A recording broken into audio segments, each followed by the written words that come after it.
you all? Hope so all are very good. So बच्चों, जैसा कि आप लोगों ने इस वीडियो के थंबनेल में ही देख लिया होगा, आज की वीडियो का टॉपिक है radiation and noise pollution.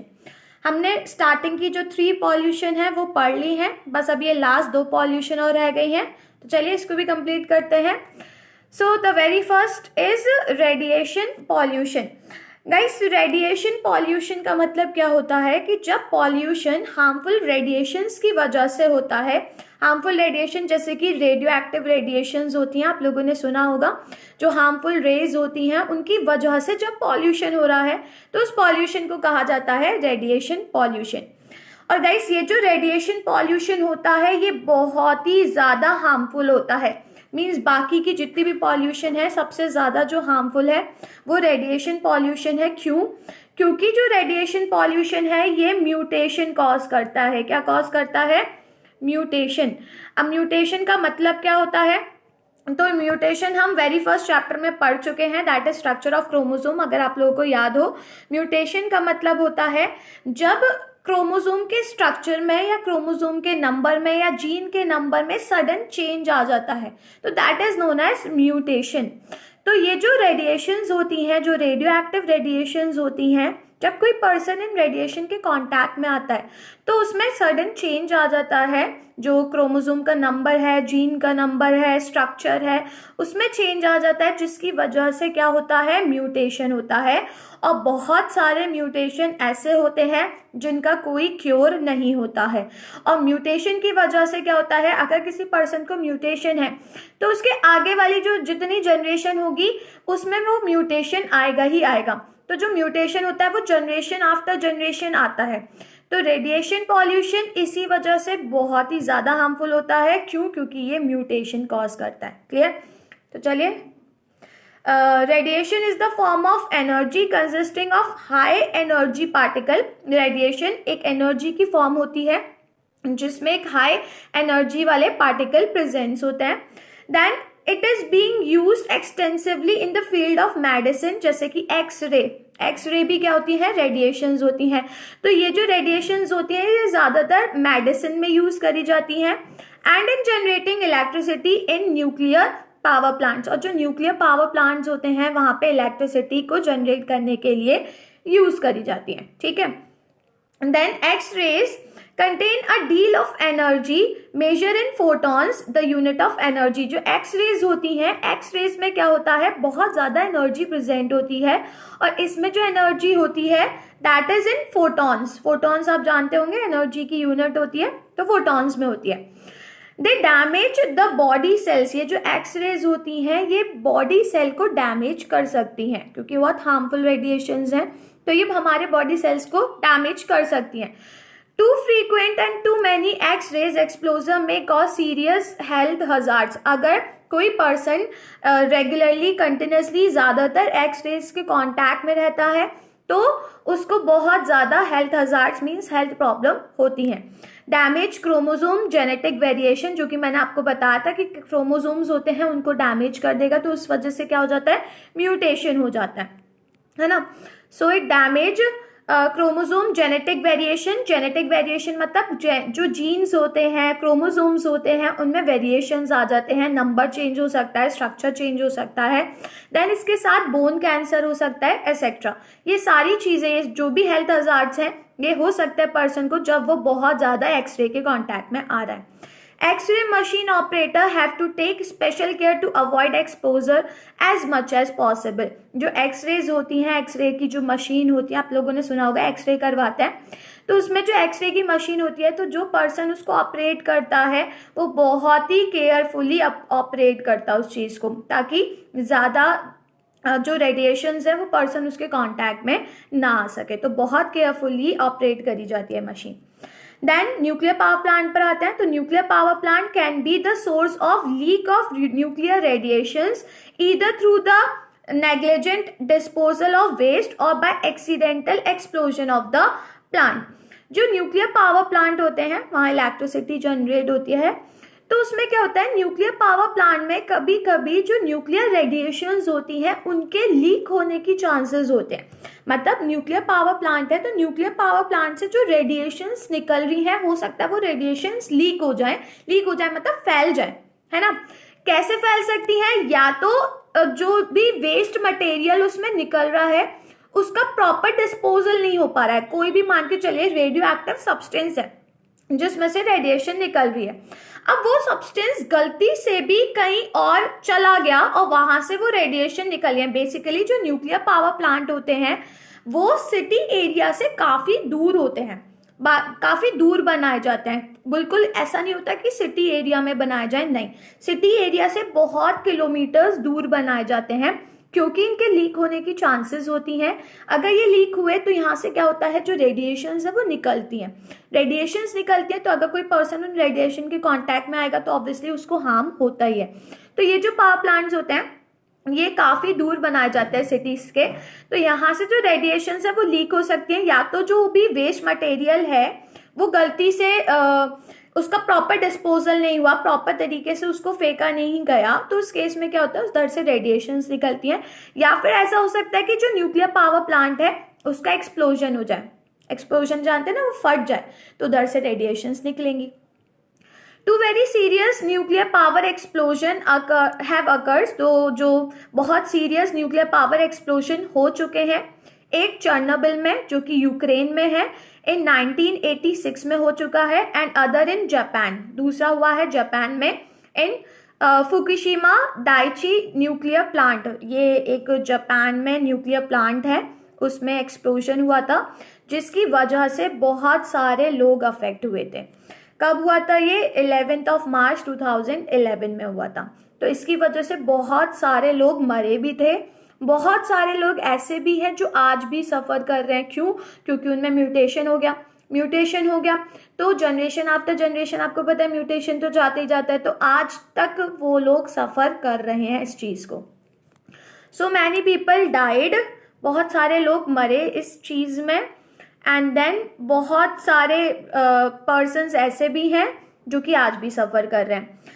Many more suffer the radiation explosion causing health problems, बहुत सारे लोगों को हेल्थ प्रॉब्लम्स हुई डिफरेंट, जैसे haemorrhaging and even cancer. The chief radiation pollutant was iodine 131, उसमें जो सबसे मेन जो पॉल्यूशन कॉज करने वाला जो सब्सटेंस था that is iodine 131 which raise the risk of thyroid cancer. और आपको पता है कि जो आयोडीन होता है वो थायराइड को प्रॉपर रखता है, उसके फंक्शनिंग को प्रॉपर रखता है। तो ये जो आयोडीन 131 वाला जो पॉल्यूटेंट था ये क्या कॉज कर रहा था? थायराइड कैंसर कॉज कर रहा था। Then radiation even leak into the sea and reach human passively through seafood. और ये जो रेडिएशंस होती हैं ये हो सकता है सी में फैल जाएं, सी में फैलेंगी तो एक्वेटिक एनिमल्स को होंगी, और जो भी कोस्टल एरिया वाले लोग होते हैं या जो सी फूड खाते हैं तो उनमें ये रेडिएशंस जाएंगी और ऑब्वियसली हेल्थ हजार्ड्स होंगे। देन यहाँ पर आपको एक पिक्चर दी गई है, इस पिक्चर में देख रहे हैं, इस पिक्चर में यहाँ पर ये जापान की गिवन है, जो न्यूक्लियर पावर प्लांट है वहां से जो लीकेज हुआ था, तो इसकी ये पिक्चर दी गई है। देन नेक्स्ट आते हैं, carelessly discarded radioactive material may cause severe damage as happened in the Mayapuri, Delhi in 2010।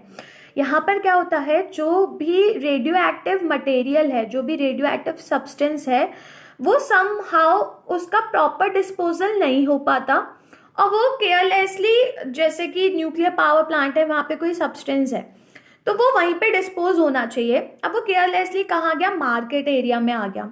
अब मार्केट एरिया में आ गया तो वो जो सब्सटेंस है वो रेडिएशन फैलाएगा और लोग उसके कांटेक्ट में आएंगे, जिसकी वजह से लोगों में म्यूटेशन के चांसेस बढ़ जाते हैं, देन हेल्थ हजार्ड्स हो सकती हैं। तो ये जो केस था ये कहाँ हुआ था? मायापुरी, जो कि दिल्ली में है, 2010 में हुआ था ये केस। जो रेडियो एक्टिव वेस्ट था इसमें दैट इज कोबाल्ट 60। जो कोबाल्ट 60 होता है ये रेडियो एक्टिव सब्सटेंस होता है जिससे रेडियो एक्टिव रेडिएशंस निकलती हैं। From the research centre somehow reach the market street through कबारीज। तो यहाँ पर क्या था, जो रिसर्च सेंटर्स हैं, रिसर्च सेंटर से ये जो रेडियो एक्टिव सब्सटेंस है ये मार्केट में आ गया। है ना, मार्केट में आ गया थ्रू कबाड़ी से, होता है ना लोग जो भी वेस्ट होता है उसको इकट्ठा करते हैं, तो उनके थ्रू वो कहाँ पर आ गया, मार्केट में आ गया ये वेस्ट। देन सीवियर, अब जब मार्केट में आ गया तो ऑब्वियसली आपको पता है रेडिएशंस निकली, बहुत सारे लोग उस रेडिएशन के कांटेक्ट में आए। Severe exposed people are still suffering and had even dead, बहुत सारे लोगों की डेथ हो गई और लोग अभी भी वहां पर सफर कर रहे हैं। A Delhi resident suffer from the nuclear cobalt-60 radiation, had ignorantly kept a cobalt-60 pencil in his back pocket and suffered serious burn. एक दिल्ली का रहने वाला, मतलब एक दिल्ली का रेसिडेंट है, मीन्स जो दिल्ली का रहने वाला एक पर्सन है, उसने क्या करा, उसने गलती से जो cobalt-60 पेंसिल आती है, उसको नहीं पता था उस चीज़ के बारे में, तो उस पर्सन ने उस cobalt-60 पेंसिल को अपनी बैक पॉकेट में रख लिया। अब जो cobalt-60 है वो तो रेडियो एक्टिव सब्सटेंस है, उसने अपनी बैक पॉकेट में रख लिया उस चीज़ को, क्योंकि उसको नहीं पता था, इतनी नॉलेज नहीं थी। तो क्या हुआ, वो जो पर्सन है उसने सफ़र करा सीरियस बर्न, बहुत वो मतलब जल गया पूरी तरह से, है ना। तो जो रेडियो एक्टिव रेडिएशंस होती हैं वो बहुत ही ज़्यादा हार्मफुल होती है। यहाँ पे एक पिक्चर दिखाई गई है जहाँ पे जो पर्सन है ये सफ़र कर रहा है फ्रॉम cobalt-60। तो जो रेडियो एक्टिव रेडिएशंस होती हैं जो जनरली कॉज करती है म्यूटेशन, या फिर हो सकता है कोई भी हेल्थ प्रॉब्लम ऐसी हो सके जो ठीक ना हो सके, ठीक है। और ये जो रेडिएशंस होती हैं ये जनरेशन आफ्टर जनरेशन लोगों में जब म्यूटेशन होता है इनकी वजह से, तो लोग सफ़र करते हैं। क्लियर, तो ये हो गया रेडिएशन पॉल्यूशन। अब नेक्स्ट आते हैं नॉइस पॉल्यूशन पर। अब नॉइस पॉल्यूशन का मतलब क्या होता है, तो कोई भी लाउड साउंड जो कि हमारे ईयर को डैमेज कर रही है, हमारा कंसंट्रेशन बिगाड़ रही है, तो उसको कहा जाता है नॉइस। और नॉइस मतलब उस साउंड की वजह से जो पॉल्यूशन कॉज होता है, that pollution is known as noise pollution. So noise is defined as any unpleasant, loud, undesired sound, कोई भी unpleasant, बहुत ज़्यादा loud और undesired sound जिसकी कोई ज़रूरत नहीं है, जो हम नहीं झेल सकते हैं, interfering with one's hearing, जो कि लोग अच्छी तरह नहीं सुन पा रहे, एकदम होता है बहुत ज़्यादा लाउड साउंड होती है तो अच्छे से समझ नहीं आ पाती है और लोग नहीं झेल पाते हैं, और कंसंट्रेशन भी बिगाड़ करती है। And the pollution cause due to noise, और नॉइस की वजह से जो पॉल्यूशन होता है that is known as noise pollution. तो नॉइस क्या हो गया, कोई भी अनप्लेजेंट अनडिजायर्ड साउंड जो कि लोगों की हेयरिंग मतलब जो सुनने की जो क्षमता होती है उसको खराब करती है, इसके साथ साथ जो कंसंट्रेशन होता है उसको बेकार करती है, तो that is known as noise. और नॉइस की वजह से जो पॉल्यूशन होता है दैट इज नॉइस पॉल्यूशन। अब नॉइस पॉल्यूशन के मेजर सोर्सेज क्या होते हैं, तो major sources of noise pollution are the industrial machine, industries में कितनी सारी बड़ी बड़ी मशीन्स होती हैं जो कि बहुत ज़्यादा साउंड कॉज करती हैं। देन इसके अलावा जो वर्कशॉप्स होती हैं, ट्रेन्स होती हैं, automobiles on the street, automobiles के हॉर्न्स हो गए, जेट एयरक्राफ्ट लैंडिंग और taking of in the air, जब जेट जो प्लेन होता है वो लैंड करता है या फिर टेक ऑफ लेता है तो उस टाइम पे बहुत ज़्यादा साउंड आती है। देन लाउड कन्वर्सेशन, आप बात कर रहे हो, बहुत तेज तेज बात कर रहे हो तो उस चीज़ से भी नॉइस फैलती है। Then radio and television inside houses, loudspeakers, musical band in public places and so on, ये सारी चीज़ें क्या कॉज करती हैं, नॉइस पॉल्यूशन, क्योंकि इनकी जो साउंड होती है वो बहुत ही ज़्यादा तेज होती है और अनप्लेजेंट साउंड होती है। Then if you are reading something seriously और सॉल्विंग मैथमेटिकल प्रॉब्लम, अब मान के चलिए आप बहुत सीरियसली कोई चीज़ पढ़ रहे हो या फिर मैथ की प्रॉब्लम सॉल्व कर रहे हो, क्योंकि मैथ की जब हम प्रॉब्लम सॉल्व करते हैं तो पूरा कंसंट्रेशन वहीं रहता है। Even a mild conversation in the room become noise, अब मान के चलिए कोई आ गया आपके रूम में एकदम से और वो बातें कर रहे हैं तो क्या होगा, आपका जो कंसंट्रेशन है वो खराब हो जाएगा, जो भी आप चीज़ कर रहे हो उससे आप डिस्ट्रैक्ट हो जाओगे। तो वो जो माइल्ड कन्वर्सेशन है, भले ही थोड़ा सा कन्वर्सेशन हो रहा है, हल्की वॉइस में हो रहा है, बट वो भी क्या हो गई, नॉइस। क्यों, क्योंकि उससे आपका जो कंसंट्रेशन है वो खराब हो रहा है। But if you are doing some light reading in a running train you may not get disturb, अगर आप मान के चलिए लाइट रीडिंग का मतलब होता है कोई सिंपल सी चीज़ अगर आप रनिंग ट्रेन में पढ़ रहे हो तो आप इतने डिस्टर्ब नहीं होगे। क्यों, क्योंकि उसकी साउंड आपको इतनी ज़्यादा अफेक्ट नहीं करेगी। तो यहाँ पर एक पिक्चर दी गई है, इस पिक्चर में साफ साफ आपको दिखाई दे रहा होगा ये पिक्चर किसकी है, नॉइस पॉल्यूशन की। सब जगह से साउंड आ रही है, प्लेन जा रहा है, देन लाउड स्पीकर्स लगे हुए हैं, देन इसके अलावा यहाँ पर बहुत सारी व्हीकल्स हैं, ऑटोमोबाइल्स हैं जो कि जिनके हॉर्न्स की वजह से नॉइज आ रही है, देन ट्रेन जा रही है, प्लेन है, लाउड स्पीकर, इन सब की वजह से क्या हो रहा है, नॉइज पॉल्यूशन कॉज हो रही है। तो यहाँ पे एग्जाम में क्या होता है, आपको हो सकता है पिक्चर दे दी जाए और उस पिक्चर के बेसिस पर 4 to 5 क्वेश्चन पूछ लिए जाते हैं। फॉर एग्जाम्पल आपको ये पिक्चर दे दी गई, अब पूछेंगे यहाँ पर ये कौन सी पॉल्यूशन हो रही है, उसको डिफाइन करिए, इसका कॉज क्या है, इसको कैसे प्रिवेंट करा जा सकता है। तो इस टाइप के क्वेश्चन पूछ लिए जाते हैं। तो बेसिकली इस चैप्टर से पिक्चर वाले क्वेश्चन आ सकते हैं, मीन्स चांसेस है कि पिक्चर वाले क्वेश्चन आए, क्योंकि जो प्रीवियस ईयर्स हैं उसमें ऐसे पिक्चराइजेशन वाले क्वेश्चन आए हैं इस चैप्टर के। क्लियर? तो पिक्चर देखकर आपको समझना होगा कि कौन सी टाइप की पॉल्यूशन हो रही है। देन नेक्स्ट आते हैं harmful effects of noise pollution, कि जो नॉइस पॉल्यूशन है उसके क्या क्या हार्मफुल इफेक्ट होते हैं। तो the very first is interferes in communication. मान के चलिए आप किसी पर्सन से बात कर रहे हैं और एकदम से साउंड आ रही है, बहुत लाउड साउंड आ रही है, तो क्या होगा, जो आपका कन्वर्सेशन है वो अफेक्ट होगा, जो आपका कम्युनिकेशन हो रहा है वो खराब हो जाएगा। The next, interrupt concentration of thoughts and disturb peace of mind. Obviously जो आपकी सोच है, जो आप सोच रहे हो कोई चीज़, उस पर इंटरप्ट होगा, आपका कंसंट्रेशन खराब होगा, इसके साथ साथ जो आपका माइंड है वो डिस्टर्ब हो जाएगा। Then lower efficiency of work, जो आपकी काम करने की एफिशिएंसी है वो कम हो जाएगी। मान के चलिए कोई साउंड नहीं है, पीस है एकदम, तो उसमें आप बहुत अच्छे से काम कर सकते हो, बट बहुत ज़्यादा लाउड साउंड आ रही है तो आपकी जो एफिशिएंसी है काम करने की वो कम हो जाएगी। देन डिस्टर्ब स्लीप, ऑब्वियसली ये बहुत मेन पॉइंट है, लोगों की जो नींद है उसको खराब कर देता है। And lead to nervous irritability, और अब अगर मान के चलिए नींद खराब हो गई तो उसकी वजह से हमारा नर्वस सिस्टम बहुत अफेक्ट होता है। Then next, a sudden loud sound can damage eardrum, जो हमारे ईयर ड्रम्स हैं उसको डैमेज कर सकता है। Prolong noise can even lead to deafness, और अगर बहुत ज़्यादा लाउड साउंड कंटिन्यूसली चलती रही तो हो सकता है जो इंसान है उसकी कैपेबिलिटी चली जाए कोई भी चीज़ सुनने की, है ना। देन नेक्स्ट है bird life get disturbed by aircraft landing and और टेकिंग ऑफ फ्रॉम एयरपोर्ट। जो बर्ड्स होती हैं उनकी लाइफ भी अफेक्ट होती है, क्योंकि जो एयरक्राफ्ट होते हैं, एयरप्लेन्स होते हैं, उनकी साउंड बहुत ज़्यादा लाउड होती है जो कि बर्ड्स नहीं झेल पाती हैं, तो उनकी लाइफ भी बहुत ज़्यादा अफेक्ट होती है। देन आते हैं major to minimize noise pollution, की जो नॉइस पॉल्यूशन है हम उसको कैसे कम से कम कर सकते हैं। तो first is prohibiting blowing of horns. जो ऑटोमोबाइल्स में हॉर्न्स होते हैं हम कोशिश करें कि कम से कम यूज करें, कम से कम बजाएं। Restriction on loud speaker specially during the night. जो लाउड स्पीकर्स होते हैं स्पेशली वो नाइट में लगते हैं, है ना। जनरली जो लाउड स्पीकर्स होते हैं वो नाइट में ही बजाए जाते हैं, तो कोशिश करें कि जो लाउड स्पीकर्स हैं उस पर रिस्ट्रिक्ट लगाई जाए, और ड्यूरिंग नाइट तो बहुत ज़्यादा, क्यों, क्योंकि लोगों की जो स्लीप होती है वो खराब होती है उस चीज़ से।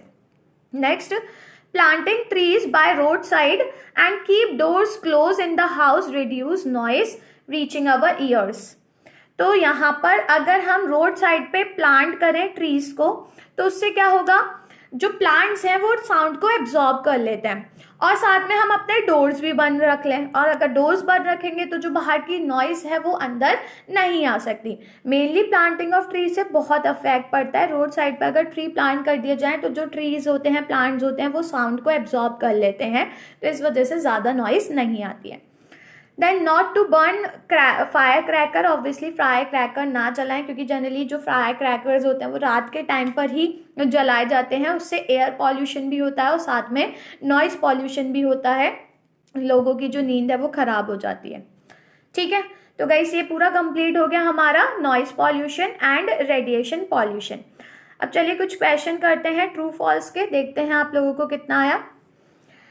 First question is x-ray are the potential source of radiation pollution. जो एक्स रेज होती है उनकी वजह से रेडिएशन पॉल्यूशन होता है, तो यस इट इज ट्रू, बिल्कुल होता है, तो ट्रू आ जाएगा यहाँ पर।